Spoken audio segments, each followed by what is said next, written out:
Welcome to Cedar Lane United Methodist Church and to the International Sunday School lesson for Sunday, July 19th, 2026. Our lesson today is from Luke chapter 19. It's the story of Zacchaeus and the sycamore tree. Lately, on some of the lessons I've been teaching, they've taken me back in my memory to things that happened when I was a young Christian. And today is another time that just exactly like that. It's no exception. When I was a sophomore in college in 1974 and 1975, I attended a prayer group at the University of Tennessee that met on Friday nights. It met in a large refurbished home in the Fort Sanders area that had been purchased as part of a campus ministry. The leader of that prayer group was a gifted Pentecostal preacher named Paul Cow. Some of you may have known him. He was a very unusual man. He drove a motorcycle to church, and later he operated a chain of bookstores called the Book Warehouse. And for a time, he ran the Shop at Home network on TV. Some of the people at the former Inskip Church might remember him because he was the pastor of Christ Chapel, which was just down the road on Cedar Lane. And much later, he ran a weekend retreat celebrating C.S. Lewis.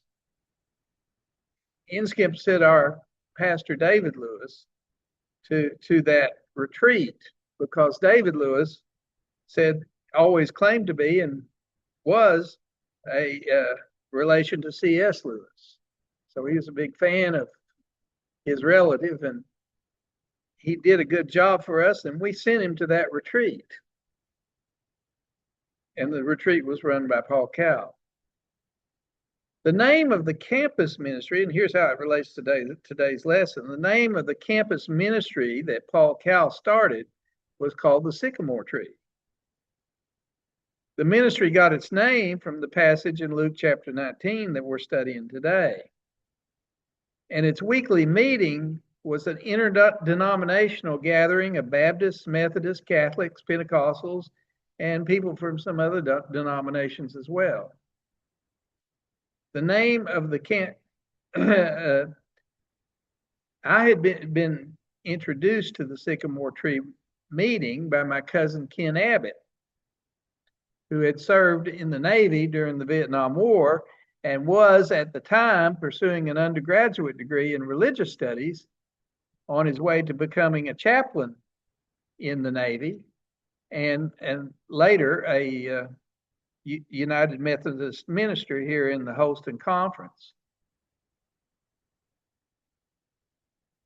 And I went to that meeting with my friend Martin Gornick too, who grew up in this church and founded a fairly large congregation of Anglicans in Lexington, Kentucky.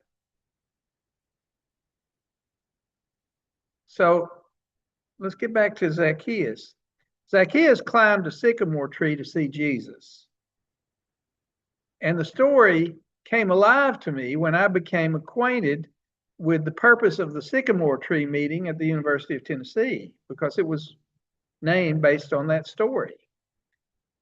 The meeting consisted of a diverse group of people from many different backgrounds who worshiped together in a meaningful way because they used the meeting to focus solely on Jesus. In the process, they climbed above all the lesser things that obscure our spiritual vision and things that distract our attention from what's most important. Because they focused on Jesus, despite all their differences, they were able to worship together in unity because they focused on the core of the gospel message and ignored peripheral matters. These days, that's how I interpret the passage from Luke chapter 19. For me, that's the moral of the story. Zacchaeus found a new community, a new identity, and a new lifestyle when he finally learned who Jesus was by seeing Jesus personally. To me, the Zacchaeus story is about a change in perspective that led to a change in identity that in turn led to a change in lifestyle. To understand what I mean, let's dig a little deeper into who Zacchaeus actually was. Zacchaeus' name meant pure, clean, and or innocent. Since he was in all likelihood named by his parents, his name presumably reflected their hopes for their infant son. They wanted their son to be a good person, pure and clean, who remained true to his faith and kept away from sin, who was innocent. But things began to go wrong for Zacchaeus as he grew up into adulthood. When we encounter Zacchaeus in Luke chapter 19, he was living in Jericho. Jericho had a good climate and freshwater springs that produced a lot of agricultural wealth. Matter of fact, Jericho was one of the first cities that had something close to agriculture, more than 10,000 years ago. So it was a very heart of agricultural wealth. Herod the Great also built a winter palace there, and the city was a big area of trade and commerce. As a result of all its wealth and commerce, the Romans collected a lot of taxes there, making Jericho an important source of Roman revenue. The city combined Greco-Roman wealth and trade with elements of Jewish culture. It also included areas of great poverty and suffering. You might remember in Mark chapter 10, where we read that Jesus healed blind Bartimaeus in Jericho, as Bartimaeus sat along the roadside begging. Unfortunately, Zacchaeus got caught up in making money by collaborating with the Romans rather than living the clean and innocent life that his parents had hoped he would pursue. And what happened there? And I'm going to get a little into speculation, but this is the way I kind of look at it. We obviously can't be sure about what was going on in Zacchaeus' head, but the scriptures do give us some clues. For example, the Bible says Zacchaeus was small in stature, and that's within a culture where the average height was only about 5'3" to 5.5 inches tall. As an aside, if you believe the image on the Shroud of Turin is an accurate representative of the Lord's body, that image has the person in that image is 5'10" to 5'11" inches tall. So that would mean Jesus was taller than average. In contrast, Zacchaeus was significantly shorter than the people around him, which would make him very short. And that's why he climbed the sycamore tree, because his view of Jesus was being blocked by all the people who were taller than him. In Greek and Roman culture, and to a lesser extent in Jewish culture, people who were unusually short or physically challenged were viewed with prejudice and suspicion. Jewish law provided protection against the worst of these biases and prejudices. But priests who had physical defects, including priests who suffered from dwarfism, were barred from performing sacrificial duties at the temple. See Leviticus 21, verses 16 through 23, and especially verse 20. Because of Zacchaeus' stature, along with the prejudices of the day, he may not have fit in with the people around him. He may not have felt welcomed or appreciated by the community where he lived. Of course, all that's suspicion. But there is no question in my mind that all people judge people according to how they appear. When we meet people that we do not know, we assume things about them based on how they look. And we form impressions on how they act, and we also form impressions about how they act when we first encounter them. My ninth grade algebra teacher once told us that first impressions linger a long time, so you need to work really hard to make a good first impression when you meet somebody. Unfortunately, we can't always change how we look, especially in a short period of time. So people will form first impressions about us in some ways that's outside of our own control. Whatever difficulties Zacchaeus may have faced because of his appearance being short and all, the Bible makes it clear that he was considered to be a sinner because of his own life choices. In Luke chapter 19, the Bible says this: Jesus entered Jericho and was passing through. A man was there by the name of Zacchaeus. He was a chief tax collector and was wealthy. He wanted to see who Jesus was, but because he was short, he could not see over the crowd. So he ran ahead and climbed the sycamore tree to see him, since Jesus was coming that way. Jesus reached the spot, looked up and saw him, and said, "Zacchaeus, come down immediately. I must stay at your house today." So he came down at once and welcomed him gladly.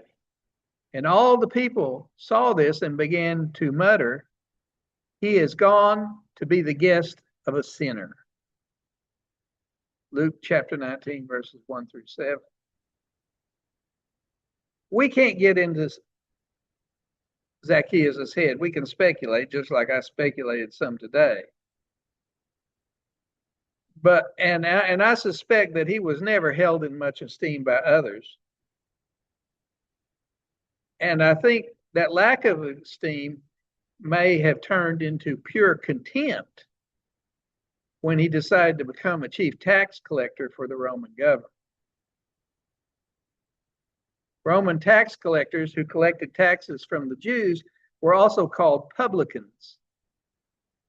The term came from the Latin word publicanus, which was used to describe those who managed public revenue.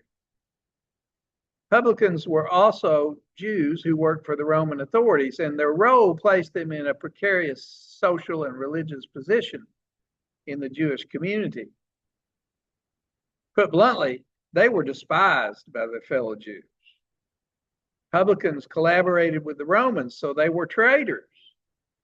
When they collected taxes, they inflated their tax assessments and pocketed the difference with the blessing of Rome. That's kind of how they made their money, by overcharging. They used their position of authority to engage in legalized theft. Because they consorted with pagans and adopted many pagan customs, they were also considered ritually unclean. Rabbinic tradition put them on par with murderers and thieves. Now, why would Zacchaeus do that? Why would he become willingly a social pariah? Well, the Bible says that as a chief tax collector, Zacchaeus was a wealthy man. So obviously one of the reasons he did it was for money. He may have felt that trading social acceptance for wealth was a good transaction because he had never been that accepted anyway. In other words, he may have thought that he did not have much to lose in terms of social acceptance and a lot to gain in terms of money. But he may not have anticipated how his choices would affect his own self-image and self-esteem. I don't think Zacchaeus was a happy man. He did not like the life he was living. No amount of money can compensate someone for losing their soul. And I believe Zacchaeus wanted to change because the Bible says that when he heard about Jesus, he wanted to see who Jesus was. Zacchaeus could not see over the crowd, so he climbed into a sycamore tree to get a better view of the Lord as the Lord went on his way to Jericho, through Jericho. When I went to the sycamore tree ministry at the University of Tennessee a little over 50 years ago, I came to the weekly meeting with some of the same motivations that Zacchaeus had. Like Zacchaeus, I wanted to see Jesus better. And when I saw him, he changed the way I viewed myself and everyone around me. My core identity became more grounded in my relationship with God. I freely admit that my life has had a lot of ups and downs since then, and I've had times I've struggled with my own faith and self-esteem. I've made my mistakes, but the love and acceptance I received from Jesus has never wavered. Jesus related to Zacchaeus in the same way. Let me pick up where we left off in Luke chapter 19. The Bible says that when Jesus came to Zacchaeus' house, Zacchaeus stood up and said to the Lord, "Look, Lord, here and now I give half of my possessions to the poor, and if I have cheated anybody out of anything, I will pay back 4 times that amount." Jesus said to him, "Today salvation has come to this house because this man too is a son of Abraham. For the Son of Man has come to seek and save that which is lost." Luke chapter 19, verses 8 through 10. Zacchaeus had been a publican and a sinner. He was viewed as a traitor by his fellow Jews. And he was probably viewed with disdain and derision by his Roman masters as well. He did not fit in anywhere. And no amount of wealth can compensate for a lack of belonging or a lack of meaningful purpose in your life. I don't think Zacchaeus was happy. He was deeply dissatisfied with how he was living.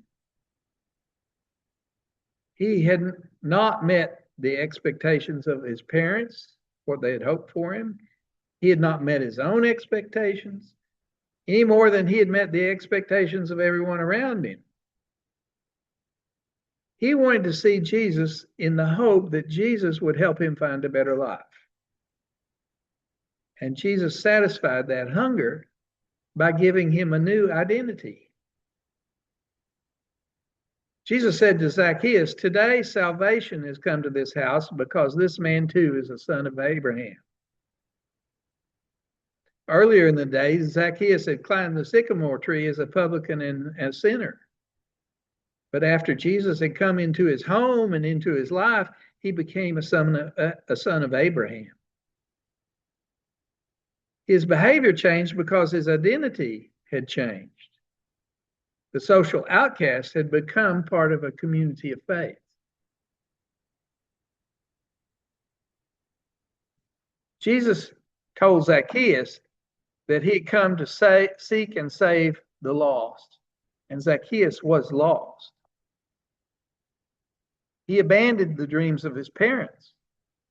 He was living as a social outcast and taking advantage of everyone around him. He looked out only for himself, and as a result, he did not belong to anyone or anywhere. He was betrayed. He had betrayed his country by collaborating with the Romans. As a result of this, he was all alone.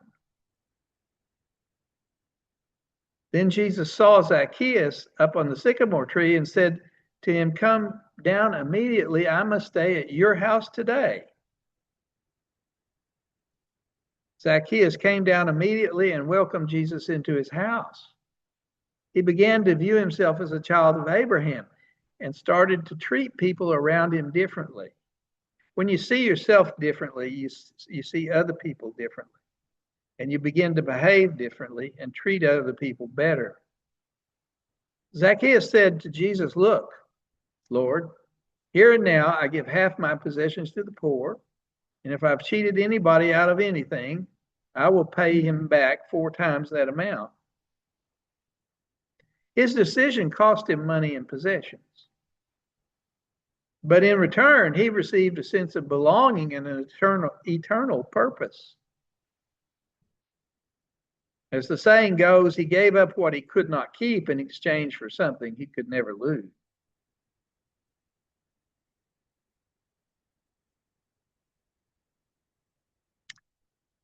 To me, the moral of this story is that if you want to transform the world, you have to put people in touch with Jesus. That's our function here at this church and in Christendom. We want to put people in direct connection with Jesus. Only a personal encounter with the Lord can produce the permanent changes for the better. The sycamore tree meeting that I attended as a young adult focused solely on the relationship with Jesus. That's how you get Catholics and Pentecostals and Methodists and Baptists all together. Because the thing they had in common, the thing that was meaningful to every one of them, was their relationship with Jesus. Everything else was peripheral and it wasn't discussed at those meetings.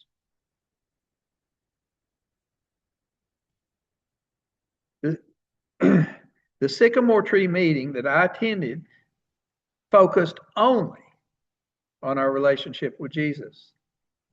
It called itself the sycamore tree because, like the tree in Luke chapter 19, it wanted to help, it was used to help people see the Lord better. Sometimes we get caught up in a lot of lesser priorities. We get distracted. A lot of these priorities help a lot of people. It's not like they're bad things. They're good things. But they are only a means to a greater end. And that greater end is a direct relationship with Jesus Christ. The best thing we can do for anyone is to help them see Jesus better. And we all have an opportunity to do that. We can help people rise above the crowd to get a fresh perspective of who they are as a child of God. We can remind everyone around us how much Jesus cares for us. We can encourage them to listen to God and let the Lord's words to them change their lives. Jesus says he came to seek and to save the lost. We live in a world of lost and broken people, and they need to experience Jesus personally. In everything we do, may we help everyone around us to get a glimpse of Jesus. May we all act like sycamore trees and put people in direct contact with the Lord.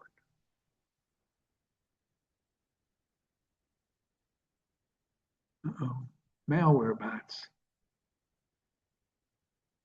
Okay. And I just hit the record again. Yeah, stop recording.